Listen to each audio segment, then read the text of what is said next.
submission. Bro, he's got a crushing squeeze. Well, it's different, bro. It's different. Yeah, he strangled me. And the way he did it, I think he Moicano filled in last minute to fight Islam and got caught with the same choke. Mm-hmm. It's kind of like a Darce choke, but he locks it forearm. Yeah. He doesn't go to the bicep. I know. And the squeeze is different. He's pulling to his chest. It's not like a angle squeeze. It's different. So the defense is different. When I got my legs out and tried to walk around, he hooked my leg, but like the squeeze is completely different. Completely different.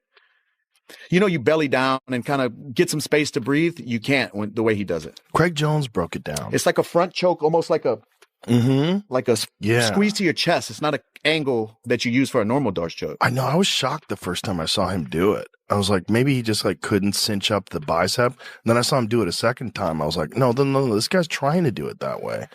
He grabs right here, right? Yeah. And Craig Jones pulls did to an his awesome chest. breakdown of it on YouTube where it explains why it's effective and what's so good about it. And when he gets the grip locked in, like it's complete, immediate blood shutdown. You know, usually you feel it slowly fading away. It was like right away. Wow, so that dude's got a back. Like the whole started drive-through movie on. The darkness started coming in like as soon as he got the grip. Really? Yeah. He's so fucking strong, man. There's like something.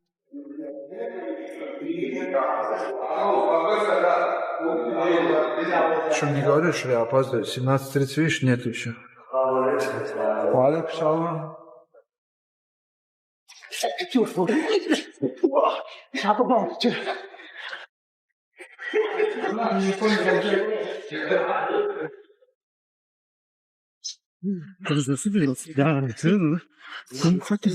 Таир, бала, ну что за дела же? Вая, Таир, эй! Сейф, штраф что надо? Отжимание. Железно. Давай 50 отжиманий. Нет, иди, я разберусь. Я хочу посмотреть, нет, иди, разберусь. если я опоздал, бы меня не оставил. Хорошо, Таир, Таир, давай отжимание. иди сюда. А что ты еще как будто на прогулку идешь, опоздал, а? Я не опоздал, во-первых. Как не опоздал? Опоздал, брат. Не. Сегодня у нас день борьбы проводяков. Честно говоря, сегодня можно было просто поиграться. Игры сделать и все, отдохнуть. Утром тяжелая тренировка была.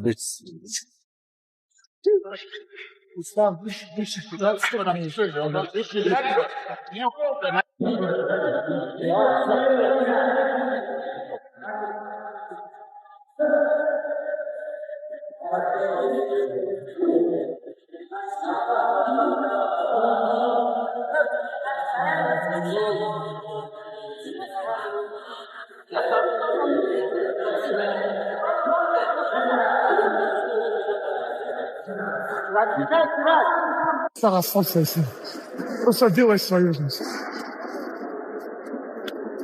Нет, стигай. Есть. 1-0.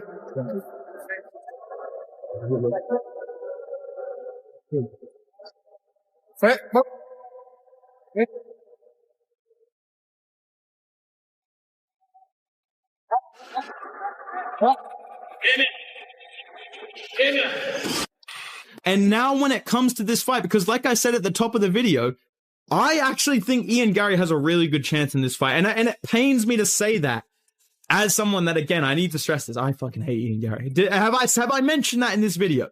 And I'm a fan of Islam Makhachev, okay? But I just need to be real. I feel like Islam Makhachev is playing with fire by not having turned right around. He got offered a fight at UFC 324 after blobbing JDM, taking 0 damage, and moving up to 170, so it's not even this massive weight cut for him now. He clearly bulked up and filled out into the division, but still, it's not the same as cutting to 155 and turning right around. And he turned it down for whatever reason, right? We don't know. He got offered the White House card, apparently turned that down due to injury. And now we're hearing all these rumors that he's going to be back at UFC 330. Again, I'm going to build that card later on in the video.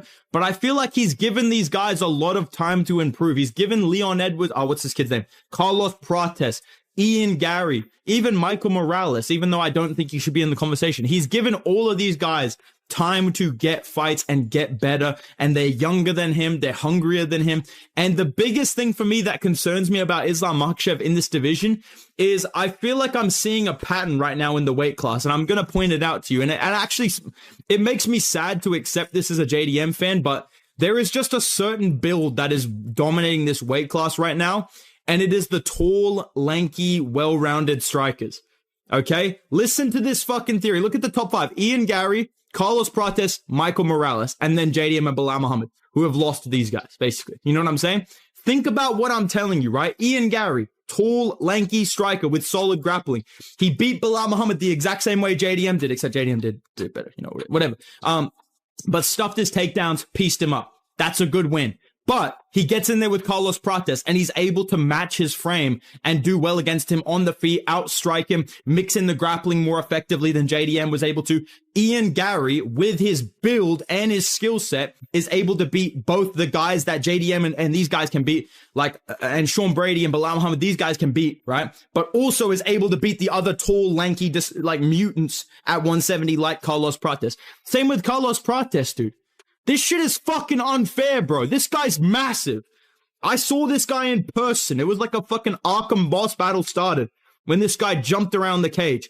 He can handle grappling. We saw it against Leon Edwards. We saw it against JDM. We saw it against Ian Gary. He stuffed basically all of his takedowns. And on the feet... Forget waiting around, because Islam Makhachev is charging straight into the biggest test of his entire career. With his highly anticipated showdown against Charles Oliveira's successor approaching, the undisputed champion has buried himself inside an unforgiving training camp, relentlessly sharpening every weapon available. Yet it isn't only Makhachev's brutal preparation stealing attention. Fresh footage from his camp, alongside the elite coaches directing every move, has fans buzzing and questioning exactly what secret strategy he's preparing for this massive clash. Which parts of his arsenal has Makhachev upgraded most? More importantly, will those improvements completely overwhelm his opponent? Everyone's about to discover soon. Makhachev. He does well with Islam on the stand-up because he's rangy, he's tricky, all those. But on the ground, he doesn't. He does okay, but he doesn't survive on the ground. I don't think. I mean, well, okay, he might survive 5 rounds, but he won't get the best of Islam on the ground. That I'm 100% sure about that. On the stand-up, he's pretty tricky. So one punch can change everything on that. One kick, one punch, one knee, you know, so that's a different story. But on the ground, I don't see him dominating. I see him surviving possibly. So yeah, I could see that. But, and then the takedown defense that he has is decent, but not great enough to stop Islam from taking him down. But again, you know, sometimes we'll go in there and we'll decide that we're going to do this with Islam. And next thing you know, next round we'll say, okay, take him down now. Or next thing you know, next round we'll go stand up because he's that good. Announce Islam versus Ian Gary. My initial take on this was, oh man, it's who's going to beat Islam? You need a guy that has that one-shot knockout power who's going to catch him. Nobody's beating Islam by decision. But in what we've seen this year with Strickland, Hamzat, Justin, Ilya, all these crazy upsets, buddy, I'm not counting Ian out. I'm not counting him out. No way. No. Ian Machado Gary, I mean, he's talented as all fuck. I'm not one of those guys who's just going to jump on Islam and glaze him. Like hell no. That's a great fight. You have the 170 pulled up. When you and I have spoken about Islam Makhachev versus Ian Machado Gary, what do you make of that matchup? That's a great fight. Look, it's a great fight. Ian Gary for a long time has been saying that, you know, he is the future. Obviously, it's his nickname. Like, he sees himself as being there with the belt. He's visualized it, but now he's got Makhachev in the division. And I mean, Makhachev's got the kryptonite for every single person in the division. No matter where the fight goes, he's got the skills to challenge you and to cause you issues. Like, of course, since Ian Gary's, you know, been spending time in Brazil, been working on his jiu-jitsu, he's going to be far more confident in his ground game. But at the same time, like, I don't know if you're going to be able to replicate what Islam Makhachev can do to you. I think you would have to be in the wrestling room in Dagestan to really feel that kind of pressure. And what you got to remember is, like, that room right now, we keep signing a bunch of guys from Khabib's team. They're all like cookie cutter versions of each other. They're all lethal. They've all got great wrestling. They've all got that pressure style with good punching and kicking now. You know what I mean? Like, there's a really elite level in that gym. and Makhachev's at the top of that pile. Like, everybody in that gym is working towards where he is, and everybody in that gym's a killer. Like, I just don't know if you're going to be able to find the same kind of look that you're going to need to be able to deal with Makhachev. And I think now he's moved up to welterweight. I just think... Believe it or not, Islam Makhachev never forgets who truly shaped his incredible rise. Whenever he reflects on the biggest influences behind his success, Khabib Nurmagomedov always tops the list.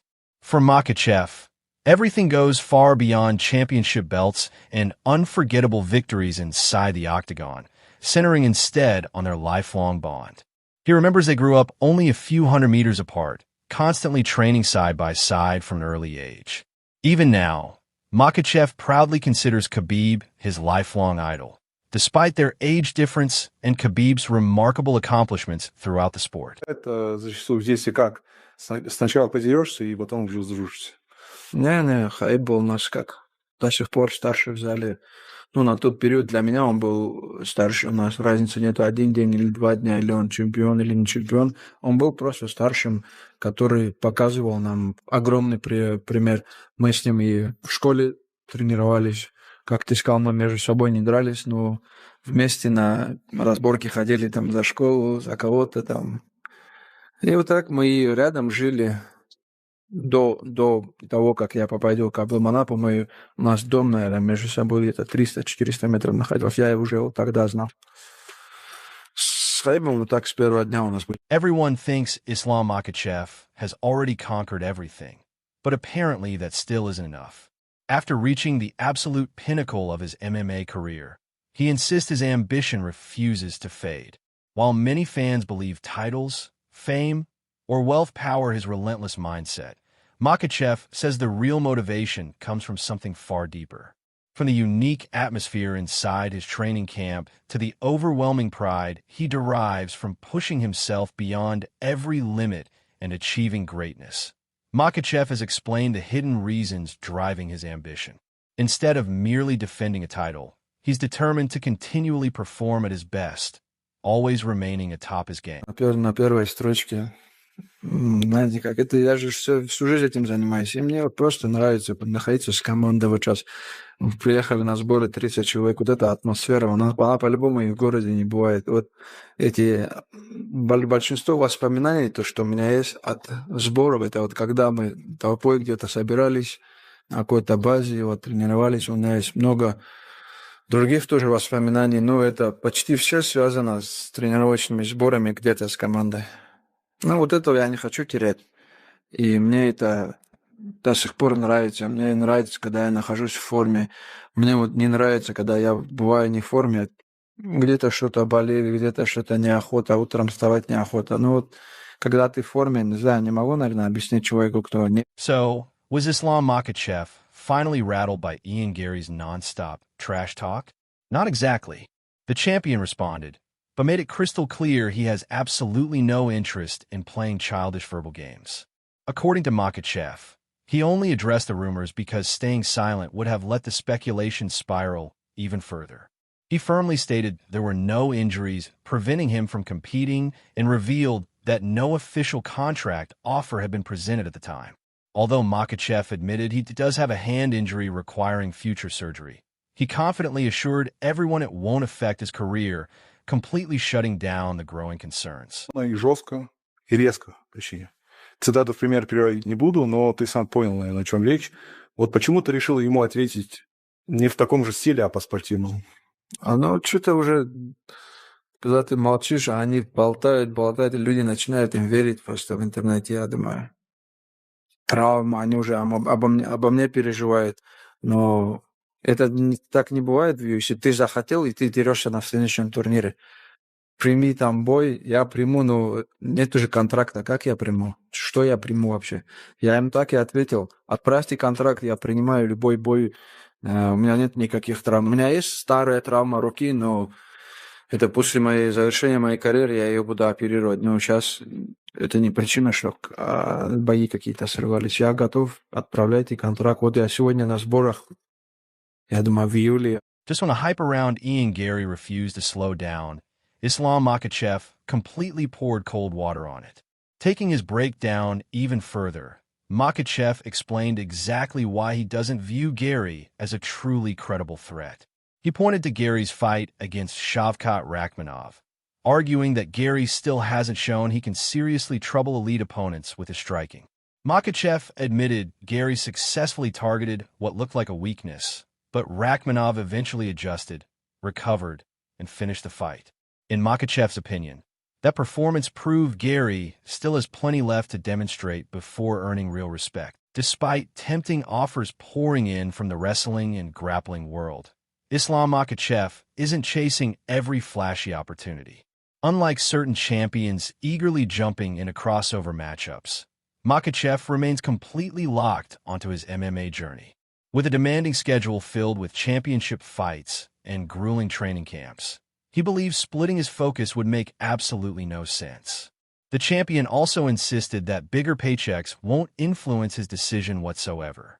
For Makhachev, nothing matters more than protecting his place at the top of the UFC rankings. Proving his legacy inside the cage will always come before everything else. Now the predictions are getting seriously wild. Brendan Schaub jumped into the debate, breaking down every possible outcome of this blockbuster fight. While he still sees Islam Makhachev as the overwhelming favorite, Schaub admitted an Ian Gary upset would completely change everything. According to Schaub, defeating Makhachev would instantly launch Gary into a massive showdown with Conor McGregor, especially if he calls him out afterward. However, if Makhachev successfully defends his title, Schaub believes that dream fight probably disappears. Even so, he refused to completely count Gary out.